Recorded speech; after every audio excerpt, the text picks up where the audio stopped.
Om Swastiastu, pemirsa Bali TV, jumpa lagi dengan saya Heni Shanti di acara Bali Now, dan kali ini saya sudah bersama Bapak I Gede Sucahya Jahya, pelaku budidaya BSF. Langsung kita ajak bincang-bincang. Om Swastiastu. Om Swastiastu. Enaknya saya panggil siapa? Panggil Dede saja. Aduh, Dede. Kita sebaya. Nah, iya. Nggak apa-apa ya, saya panggil Dede. Iya. Oke, Dede. Apa sih sebetulnya BSF? BSF itu Black Soldier Flies, singkatannya BSF. Itu disebut juga lalat tentara hitam. Sejenis serangga lalat yang bisa mengurai sampah organik. Gitu. Cuman lalat. di luar, memang itu dulu dikembangkan di Taiwan, terus dibawa ke Indonesia, sampailah berkembang pesat. Tapi barangnya ada, saya bawa, nanti bisa ditunjukkan sampelnya seperti apa biar pemirsa bisa ngelihat langsung. Ulat itu ya? Lalat awalnya, lalat ini ditangkar, kemudian dicari telurnya, ditetaskan, baru jadi ulat. Nanti dia ngikuti siklus seperti kupu-kupu. Jadi ulat, terus membesar, terus jadi kepompong, atau kita sebutnya prepupa, terus jadi pupa, jadi lalat lagi, telur lagi. Nah, sejak kapan tuh tertarik budidaya BSF ini? Sejak pandemi. Sejak pandemi. 1 tahun terakhir lah ya. Dari bulan Februari inilah. Belum 11, setahun. 10-11. Iya. Oke, ya. Jadi sangat tertarik. Kenapa tiba-tiba tertarik gitu? Satu, mencari peluang baru karena tidak ada kerjaan. Saya aktifnya memang lebih banyak di pariwisata. Yang kedua, setelah tidak ada kerjaan, mencoba, akhirnya karena semua banting setir ke agro, saya di bidang peternakannya akhirnya di sana. Jadi lalat BSF ini dan turunannya bisa disebut juga sebagai pakan sejuta ternak. Pakan sejuta ternak. Jadi ternak apapun bisa pakai larva BSF ini. Fungsinya apa sih spesifiknya? Jadi larva BSF ini proteinnya tinggi, sampai 45%. Jadi bisa untuk pakan unggas, ikan, burung. Nah, contohnya misalnya kalau pembudidaya burung atau penghobi burung kicau, dia biasa pakai kroto atau telurnya semut merah itu rangrang, atau ulat Hongkong, ulat kandang. Cuman itu mahal. Kalau kroto itu sampai 200-an ribu gitu sekilo. Nah, larva BSF yang masih kecil ini bisa sebagai substitusinya. Bahkan proteinnya lebih tinggi. Kemudian yang punya ayam aduan untuk tajen itu juga bisa pakai ini. Jadi ayamnya lebih berotot, lebih lebih galak. Kalau yang betina kebanyakan telurnya itu malah jadinya jantan semua. Oh gitu? Ya, dan banyak jumlah telurnya. Iya. Terus buat penghobi ikan, saya kasih untuk koi juga. Oh, bisa juga ya. Terus yang untuk lele, banyak yang nyari untuk lele, gurami atau ikan nila, seperti itu. Banyak dipakai. Nah, ini masyarakat kan masih awam nih dengan tentara hitam. Kalau disebut tentara hitam. Mereka lebih familiar dengan sebutan maggot. Tapi kita nggak akan nyebut maggot. Maggot tuh bahasa Indonesianya belatung, itu konotasinya negatif. Iya, lebih ke kayak bakteri gitu. Ya, karena namanya lalat, masyarakat belum bisa membedakan mana lalat yang membawa penyakit, mana lalat yang tidak membawa penyakit. Nah, lalat BSF ini, kalau larvanya itu mengandung desinfektan justru banyak. Jadi dia tidak membawa bakteri jahat. Jadi itu kalau kita sering tangan kita pegang itu, justru akan kebal terhadap ya bakteri-bakteri yang jelek itu. Tapi kalau larva dari belatung lalat hijau atau lalat bangkai itu bikin masalah. Itu bau dia nanti. Kalau ini menghilangkan bau justru seperti itu. Jadi bentuk lalatnya beda, bentuk larvanya sekilas mirip, tetapi setelah dia besar dia akan beda kelihatannya. Nah, proses budidayanya nih bisa dijelaskan kepada pemirsa Bali Now dari awal nih, gimana nih? Kalau buat pembudidaya, boleh datang ke tempat saya untuk detail di Jayagiri. Itu ada yang memulai dari beli telur, ada yang memulai dari beli kepompong atau prepupa. Jadi kalau yang beli dari telur, telur ini ditetaskan menjadi larva, kemudian dikasih makan. Pakannya itu pakan organik, limbah pasar, misalnya sayur, buah, daging atau apa yang busuk-busuk, itu diurai oleh si larva. Atau kalau yang beli dari prepupa atau kepompong ini ditangkar pakai sangkar yang ada jaringnya, itu jadi lalat. Lalatnya kawin, setelah kawin mereka mati, seperti itu, nasibnya jelek sekali ya. Tapi itu hidup yang paling enak, habis kawin mati. Iya, gitu. tragis banget. Jadi yang jantan habis kawin mati, yang betina setelah bertelur mati. Oh gitu? Ya. Oh, hanya meninggalkan telur. Ya, jadi telur itulah, keturunannya begitu. ya, telur itulah yang diambil untuk ditetaskan. Nanti mulai dari larva, larva jadi kepompong lagi, jadi lalat lagi. Jadi siklusnya berputar terus. Berputar, jadi. Tapi waktunya cukup lama, sekitar 1,5 bulan sampai 2 bulan lah untuk satu siklus itu. Ya, di awal mulai membudidayakan ini apakah ada pelatihannya atau bagaimana? Saya kebetulan belajarnya otodidak, ya online, YouTube banyak. Ya. Tapi juga bertanya-tanya ke teman-teman yang sudah lebih awal membudidayakan ini. Ya, sebagai mentor gitu ya. Ya, seperti itu. Kemudian ya cara yang paling gampang adalah harus praktek.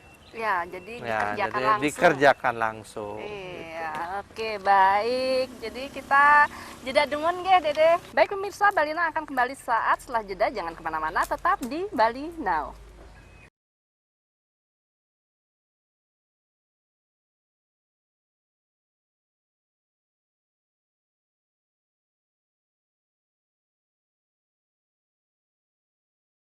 Baik, masih di Bali Now. Nah, sekarang Dede sudah bawa maggot nih. Maggot dan lalatnya. dan lalatnya. Nah, agak geli-geli juga ngelihatnya. Ini semua kalau ibu-ibu atau mbak-mbak geli lihatnya. geli ya. Makanya Padahal nih cukup ini duit banyak nih ya. ini duit. astung kare gitu Iya. aja. Astung Nah, kare. ini berarti ini yang akan dibudidayakan. Ini Kan adalah yang babynya, baby larva. Jadi setelah telur, ini yang berumur kurang lebih seminggu. Ya, kemudian setelah umurnya 2 minggu lebih besar, lebih membesar. Kemudian, nah ini yang sudah tidak makan lagi, yang dia sudah hitam. mau dipanen, yang sudah mau untuk ini pakan. yang persiapan untuk jadi kepompong. Terus ini lalatnya, kayak begitu. Nah, yang untuk pakan itu macam-macam. Kalau yang kecil gini, ini untuk baby koi, untuk ikan nih banyak. Jadi ikan-ikan hias itu yang ikan predator tuh banyak makan ini. Termasuk juga burung yang pakai kroto ini bisa dipakai. Jauh lebih murah ketimbang kroto. Jadi yang mau butuh juga silakan cari saya nanti. Kalau yang ini untuk umpan pancing yang lebih besar. Untuk ayam juga.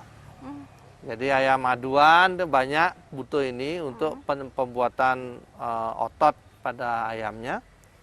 Kemudian bekisar atau ayam hutan juga pakai ini.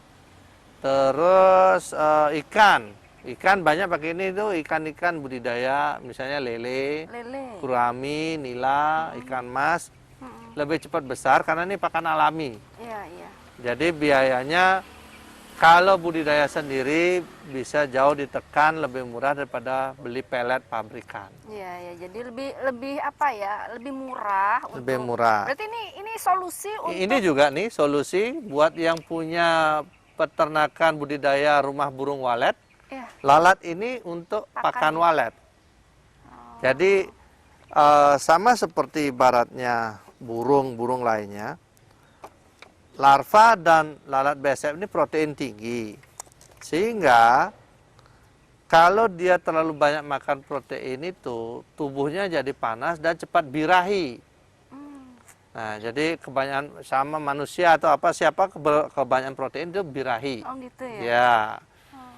Kalau misalnya dia ditangkar pakai sangkar, cara memanggil pasangannya dengan berteriak, bersuara dia, berkicau. Iya.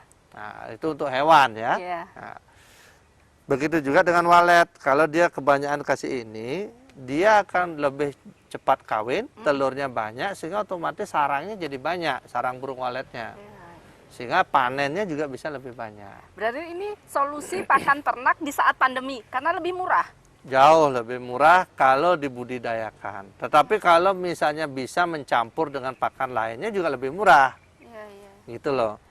Jadi Nah, sampai berapa bulan nih bisa sampai dari larva dikawinkan? kecil begini sampai menjadi yang hitam itu kurang lebih 3 minggu.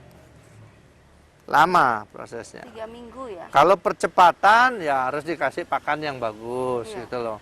Jadi walaupun ini bisa mengurai sampah organik, tapi kalau yang pembudidaya profesional untuk ekspor, ini kan bisa ekspor juga, harganya cukup tinggi yang sudah dikeringkan.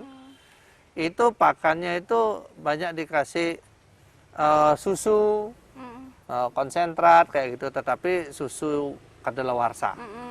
Itu cepat besar magotnya, bisa 14 hari sudah panen. Sudah panen 2 minggu gitulah ya. Iya, sudah mulai panen. kalau ekspor teman-teman di Jawa, di Lampung udah banyak ekspor ke Kanada, ke Swiss, ke Inggris, Australia. Dalam bentuk larva begini?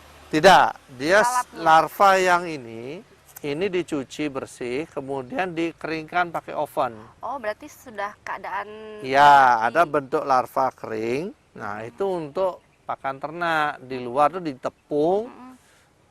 Tepung itulah yang diolah sehingga jadi pelet untuk babi, untuk bebek, ayam dan lain-lain. Iya, dan para peternak sudah mengetahui maggot ini sampai sekarang atau masih beberapa? Sayangnya di Bali belum banyak yang paham.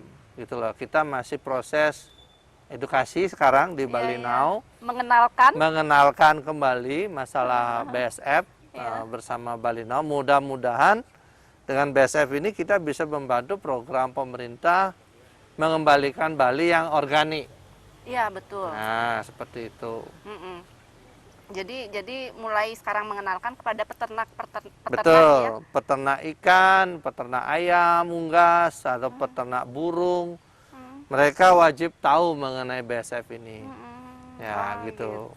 Ya, mungkin setelah ini banyak para peternak yang mungkin menggunakan ini karena jauh lebih harganya lebih murah. Lebih murah. Kalau satu cup segini sih untuk orang mancing 5.000. Tapi kalau misalnya partai besar, grosir, kita bicarakan nanti secara offline. Iya, baik. Baik pemirsa, nanti kita masih jelaskan lagi bagaimana sih pemasarannya mungkin ya, Ya. Dede ya. Baik pemirsa, kita jeda saat, jangan kemana-mana, tetap di Bali Now.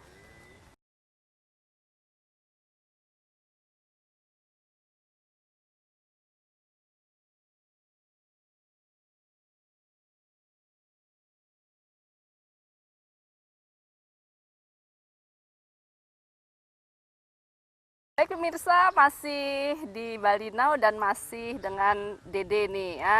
Ini ada nggak nih masyarakat yang yang mulai budidaya? Masyarakat yang tertarik dengan budidaya BSF ini mulai ada, terutama pegiat-pegiat organik, pegiat-pegiat solusi penanganan limbah di Denpasar terutama. Beberapa kali datang ke tempat saya menanyakan masalah proses budidaya BSF, kolaborasinya gimana, seperti itu. Jadi banyak yang minat, termasuk juga peternak biasanya. Tapi tidak semua baik-baik saja yang harus diceritakan. Yang tidak baik juga diceritakan, misalnya kendala budidayanya bagaimana, ya saya kasih tahu semua.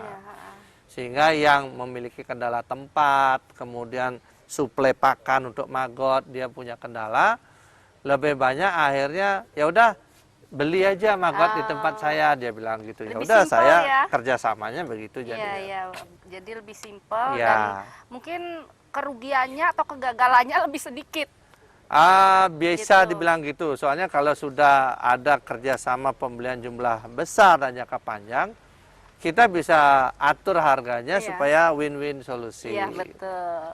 Nah, kabarnya Maggot ini juga untuk solusi pertanian Organik. organik ya? Betul. Ya, gimana itu?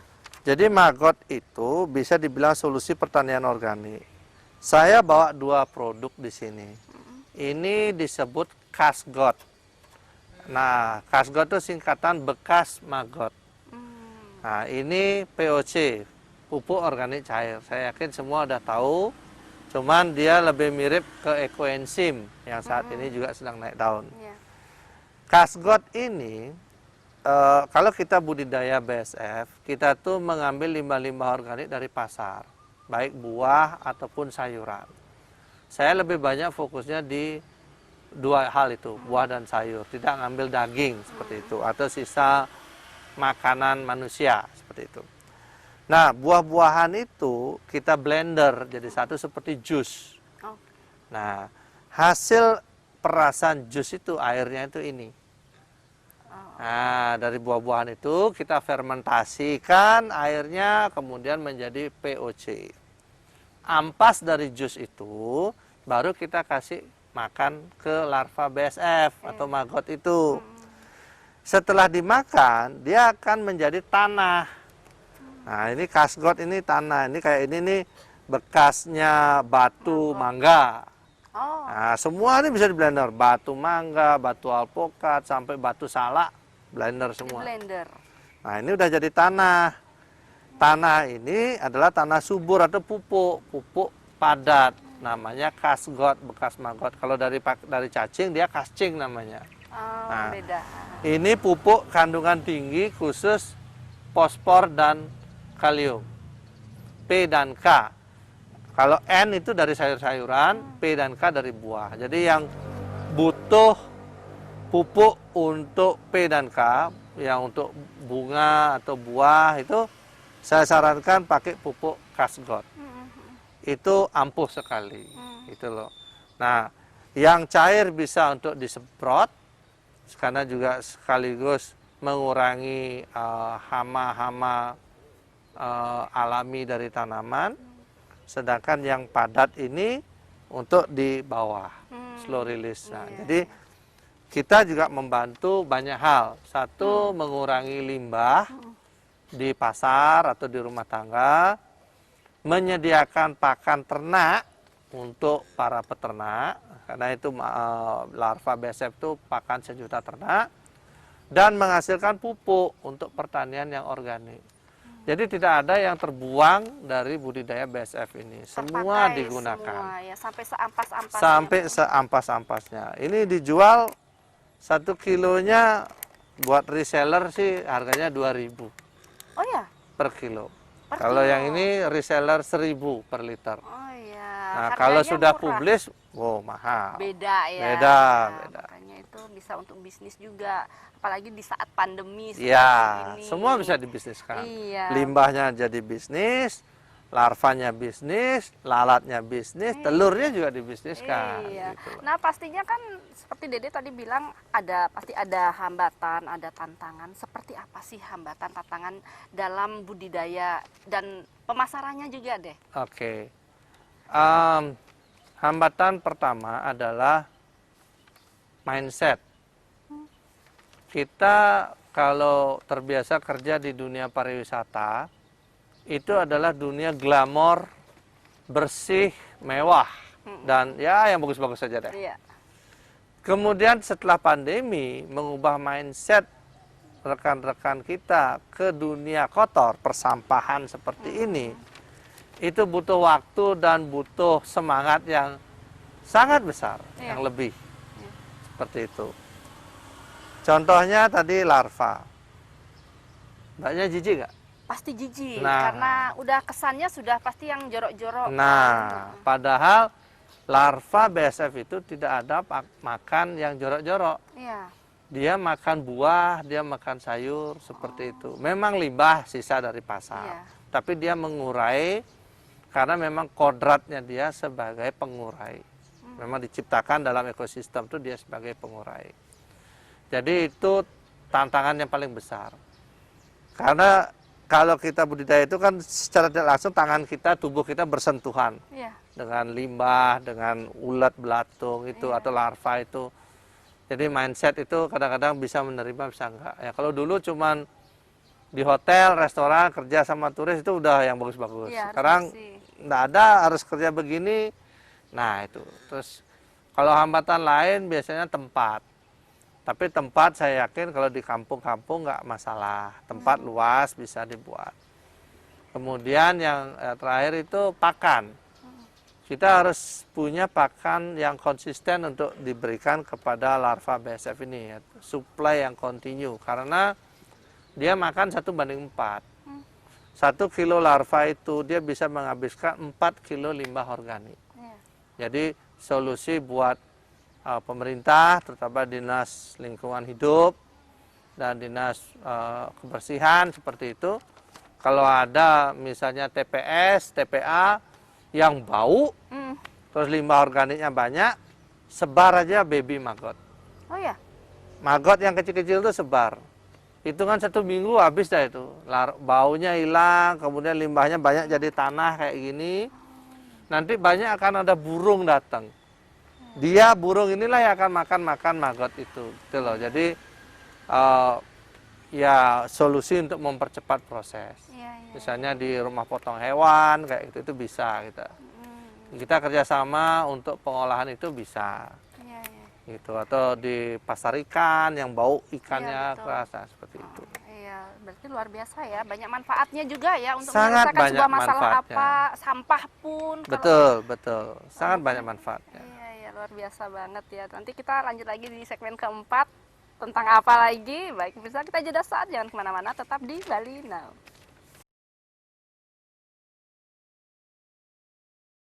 Masih di Bali Now dan masih bincang-bincang masalah maggot nih, larva pagi-pagi. Baik, ini masalah pemasarannya belum kesentuh nih. Gimana belum, nih masalah pemasarannya sampai saat ini gimana? Kalau saya pemasaran itu pakai offline dan online.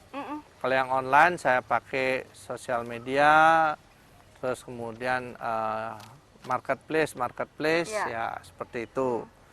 Kalau yang offline saya lebih banyak door to door pengenalan produk ini kepada peternak. Baik peternak ayam petelur, peternak ayam maduan, pembudidaya ikan ataupun penangkar peternak burung kicauan seperti itu. Ya sudah jalan, tetapi saya membuka kesempatan kepada semua semeton Bali Now yang menonton ini. Kami mencari reseller sebanyak-banyaknya. Ada potensi pendapatan yang bisa kita dapatkan selama masa pandemi ini, yaitu dengan menjual larva BSF atau lalat BSF sebagai solusi pakan ternak. Selama pandemi ini, semua banting setir. Apa yang bisa kita kerjakan sekarang? Apa yang bisa kita garap sekarang? Semua jualan untuk urusan perut. Buka warung atau jualan makanan apa seperti itu. Tapi satu yang mereka lupa kalau di dunia ini makhluk hidup itu tidak cuma manusia. Jadi tidak cuma perut manusia yang harus dipikir, tapi perutnya satwa juga harus dipikir. Perutnya hewan-hewan itu. Nah inilah solusinya. Jadi kita menjual pakan ternak berprotein tinggi, alami, organik, sehat. Karena seperti kita itu. Konsumsi kembali ya. Nah itu kan memang ada prosesnya ya. Jadi dimakan ayam dulu gitu loh. Bisa juga untuk babi kok. Oh iya. Bisa untuk babi juga. Jadi yang mau jadi reseller bisa nanti hubungin saya ya di Solusi Pakan Ternak. Ada FB-nya mungkin? Ada fanpage-nya di FB, nanti tinggal diketik Solusi Pakan Ternak, itu nanti langsung ke kontak saya. Ada di situ. Lokasi kita di Jalan Jayagiri 4 Romawi, nomor 4. Jadi di Niti Mandala Renon itu, pusat kota. Nah, kemudian untuk para pemilik sarang burung walet dalam hari ini, lalat BSF ini adalah menjadi tren baru untuk pakan walet secara alami. Memperbanyak produksi anakan walet dan sarangnya secara otomatis. Untuk pemilik ayam aduan, ya untuk tajen itu ayam jadi lebih sehat, lebih galak, lebih berotot. Boleh dicoba, saya free sampling kok untuk teman-teman. Nah, yang memang serius mau jadi reseller kemana untuk pemasarannya, kita bicarakan harganya. Harganya yang jelas sangat membantu rekan-rekan semua yang memang sedang terdampak pandemi ini untuk mendapatkan pendapatan tambahan. Iya, iya. Nah, pemirsa Bali Now dan saya juga penasaran nih pastinya. Di mana sih menemukan BSF itu? Saya tahu BSF ini sudah dari 3 tahun lalu. Jadi waktu itu dalam proses inkubasi Kementerian Ristek, Kementerian Riset dan Teknologi di Jakarta. Jadi di situ mulai diperkenalkan sebuah serangga baru namanya BSF karena dibawa dari luar negeri. Saya nanya ini apa gitu, untuk apa gitu. Iya. Tapi belum ada niat waktu itu Iya. karena masih boomingnya pariwisata lah. Iya, ya masih sibuk di pariwisata ya. Ternyata seiring waktu berjalan di luar Bali itu sudah mulai banyak berkembang. Sehingga waktu pandemi teringatlah kembali apa yang bisa kita kerjakan selama pandemi supaya tidak diam. Iya. Supaya tidak stres juga, ngapain terlalu banyak diamnya, begitu loh. Ya saya cobalah akhirnya masuk ke budidaya BSF ini, ternyata rembetannya kemana-mana. Iya. Kita juga berharap bisa bekerja sama dengan BUMN, BUMD untuk penyaluran CSR. Artinya yang memiliki CSR untuk penyelesaian masalah lingkungan, sampah terutama, atau limbah organik, nah, kita mau kerjasama untuk disambungkan atau disinkronkan dengan budidaya BSF ini. Iya, berarti itu ya awal mula tahu mengenal BSF. Iya, mengenal sih udah lama, cuma kalau mau mulai itu udah mindset nih harus, berani nggak ya, berani nggak ya, iya, gitu. gitu. Ternyata sekarang baru di saat pandemi ini mulai Ya, terbuka. terbuka. Iya, nah apa sih harapan kedepannya untuk budidaya maggot ini? Harapan saya adalah Semeton Bali atau semua rekan-rekan pemirsa Bali Now, kalau ingin maju sebagai peternak, ya harus bisa membuat pakan ternak mandiri. Tidak 100% tergantung dengan pakan pabrikan. Karena di Indonesia semua kita ketahui itu impor. Bahan baku, pelet impor juga. Sehingga di saat kurs dolar itu tinggi, otomatis harga pakan pabrik pelet itu naik. Peternak selalu posisi kejepit. Peternak apapun itu, ayam, ikan, telur, seperti itu.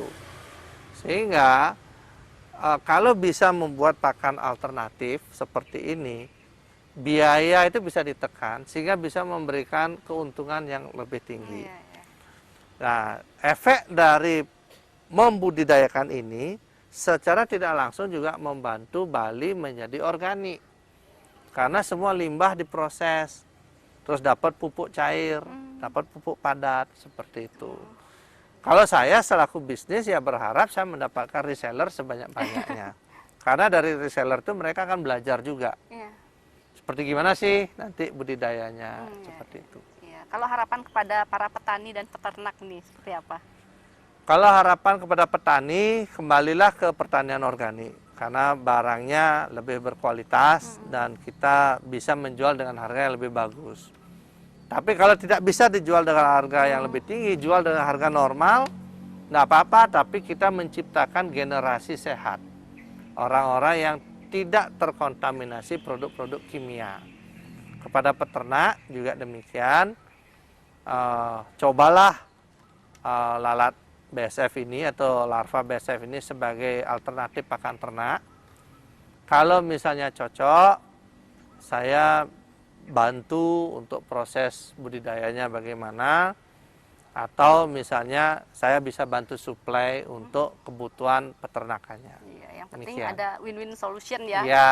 Saling mendapatkan hasil yang baik Iya, begitu. betul. Iya, aduh matur sukses semua ini bincang-bincangnya di Sukses pagi sekali. hari di lapangan yang luas ini dengan membawa larva-larva tadi. Ya, di bawah Semoga bingin. iya di bawah beringin. Nah, semoga sukses deh ke depannya untuk Astungkare, budidaya maggot astungkare, swaha. dan semoga banyak petani peternak yang menggunakan Iya. pupuk dari maggot ini.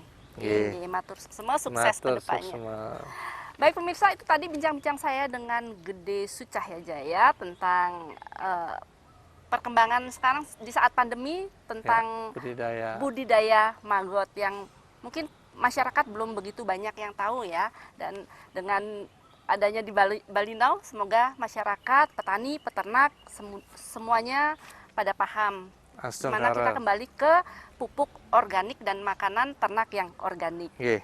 Baik pemirsa, untuk mencegah penyebaran COVID-19, ingat pesan ibu dengan selalu terapkan 3M, wajib memakai masker, wajib mencuci tangan, dan wajib menjaga jarak. Dengan penerapan perilaku 3M, Indonesia segera terbebas virus corona, menuju Bali bangkit, Bali era baru, Indonesia maju. Saya Heni Shanti, jumpa minggu depan. Salam Bali Now. Om Santi, Santi, Santi, Santi, Om. Om.